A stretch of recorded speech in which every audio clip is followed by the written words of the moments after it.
para esse tipo de público. E nesse item de habitação apareceu os números relativos aos banheiros. Quantas residências no Brasil ainda não possuem um banheiro? Pois é. Então, quando nós estudamos o aspecto relativo ao domicílio com acesso a banheiro, nós fizemos a pergunta da seguinte maneira. O domicílio, ele tem algum banheiro de uso privativo da própria família?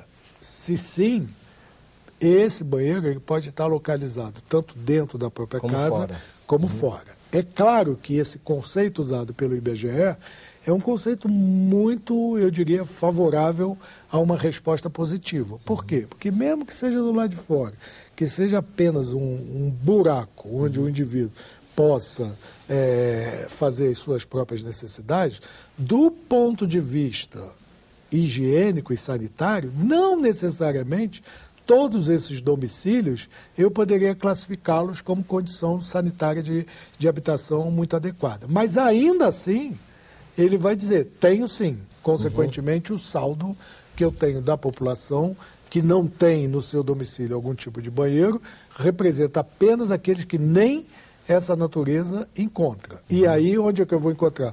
No lugar de eu falar da quantidade, eu vou dizer da localidade. A grande parte dessa população que não tem esse tipo de saneamento fundamental, que é o banheiro, está na área rural do nosso país, principalmente no norte e no nordeste do país.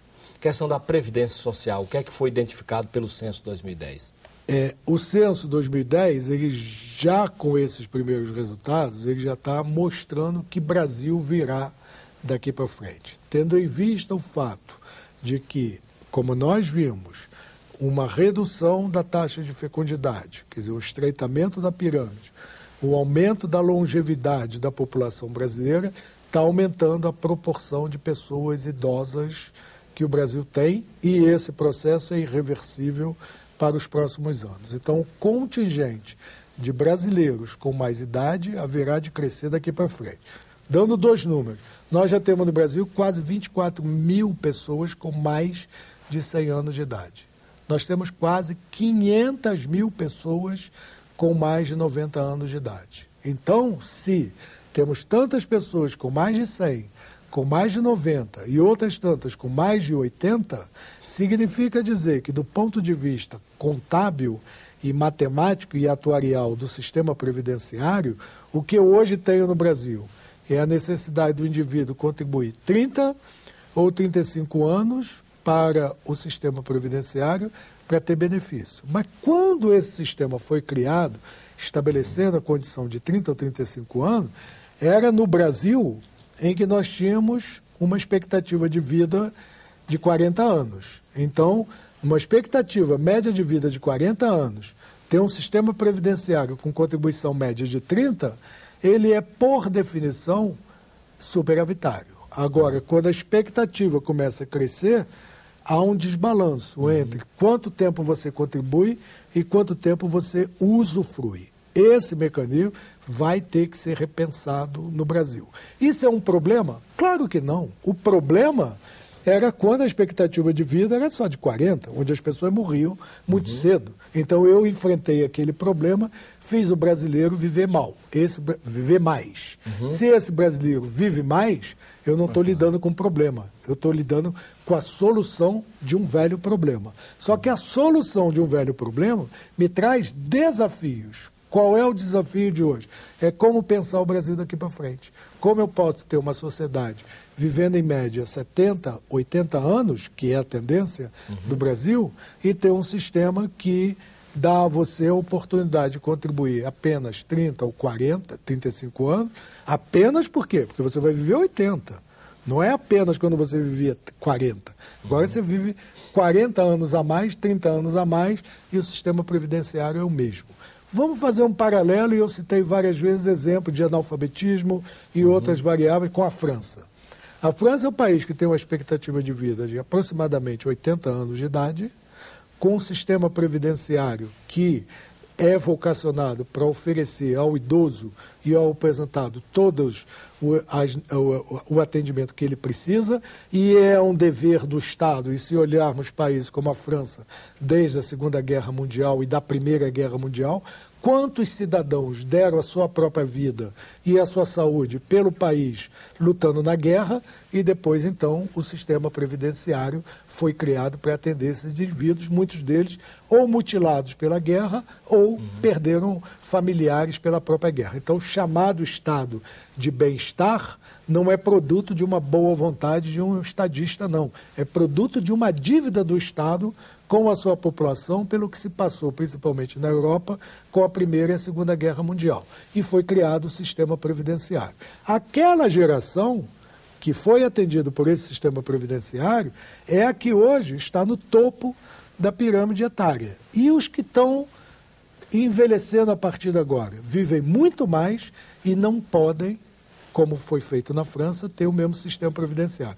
O governo francês, no ano passado, para aumentar em 2 anos de contribuição, fez isso numa tacada só e criou uma convulsão social. O Brasil tem 20, 30, 40 anos para promover esse ajuste previdenciário e, certamente, fazendo isso ao longo do tempo, não tem nenhum entrave, não tem nenhum conflito e tem condições de resolver de maneira absolutamente pacífica o desafio que nós temos na Previdência Social do Brasil. Doutor Eduardo, nós estamos caminhando para o final do programa. Eu queria que o senhor dissesse quais são os próximos passos do Censo Demográfico de 2010. Bom, eu diria que do ponto de vista do trabalho de campo, o censo já está terminado, todos os dados já estão tabulados, o banco de dados do censo está concluído e agora nós temos etapas de processamentos dos dados.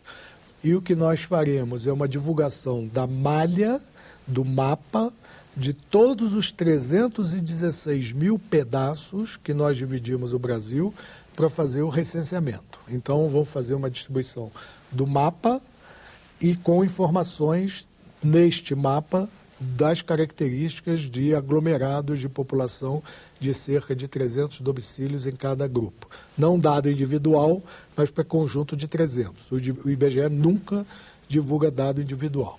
Depois, vários dos aspectos que nós tratamos aqui, como renda, emprego, renda, educação, emprego, características dos domicílios, eles vão ser explorados nesses bancos de dados e cada exploração gerará um produto novo. Então, aprofundar todos os temas que nós tratamos aqui. Numa palavra final, como é que o Brasil se situa em termos de tecnologia de pesquisa com relação a outros países, com base no censo que nós realizamos em 2010? Eu diria que hoje o Brasil é um país que é motivo de orgulho de todo brasileiro, especialmente de todo funcionário do IBGE e de todos os 230 mil recenseadores e supervisores que trabalharam no recenseamento.